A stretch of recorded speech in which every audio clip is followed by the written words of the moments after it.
今天来修一个科勒的水龙头。水龙头关闭以后总是不停的滴水。水龙头的把手是半圆形的，表面非常光滑，没有固定螺丝。遇到这种把手，只要用1字螺丝刀把它撬开就可以了。我用一支电笔插到这个缝里，轻轻一撬它就开了。我们看这个把手是合金的，它的底部是塑料的，这样就露出了阀芯。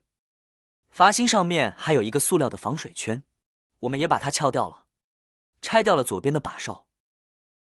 现在我们用同样的方法拆右边的把手，左边控制的是热水，右边控制的是凉水。右边的冷水把手也是一撬就开了。因为这个合金把手比较重，我们在拆卸的时候一定要小心一点，以免它砸坏了瓷盆。好，现在两边的把手都拆下来了。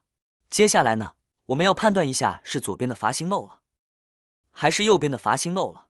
这个检测的方法很简单，我们只要用手用力压住其中的一个阀芯，如果水突然不漏了，那么就是这个阀芯坏了。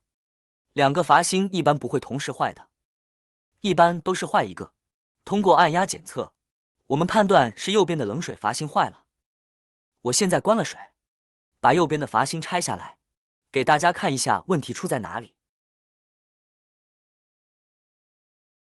拆下来发现，这个阀芯的个头比一般的阀芯都要大，这个阀体是黄铜的。我现在开始维修这个阀芯。大家看一下这个科勒的大阀芯如何维修。我先把密封圈撬开，然后再把固定阀杆的这个弹簧卡子把它撬下来。这个卡子其实没有什么作用，可有可无。卡子撬下来以后呢，我们拿一个扳手或者一个螺丝刀，轻轻地敲打阀杆，这样阀芯里面的瓷片就被顶出来了。大家看，科勒的阀芯和一般的阀芯是不同的，它只有一个瓷片，这个黑色的材料是和阀杆连在一起的。这个阀体和阀杆都是黄铜的。我们来看一下这个阀杆，上面连着这块黑色的材料，我估计也是陶瓷，但是它的颜色是灰黑色的。虽然它的设计比较新颖，但是使用寿命其实并不长。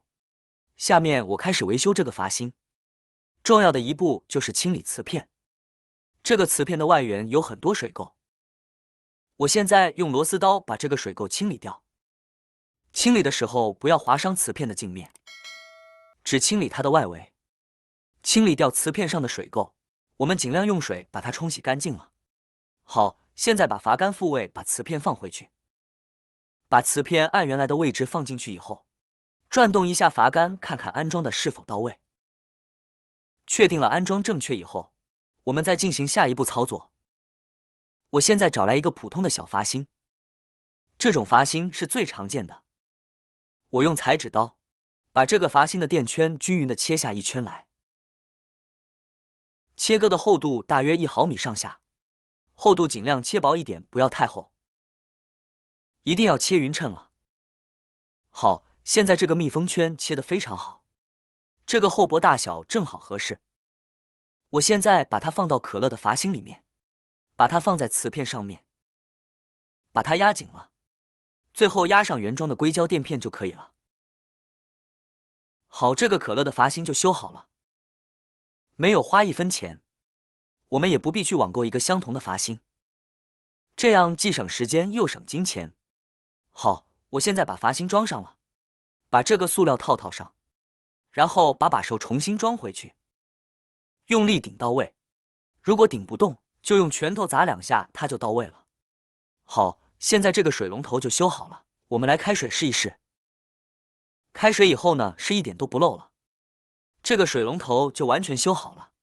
最后一步呢，我们千万不要忘记把这个水嘴拆下来，给它清洗一下。及时清洗水嘴里面的水垢是很重要的，一是可以增加水龙头的出水量，二是可以减少水龙头阀芯的故障率。好，今天的视频就到这里了，谢谢大家收看。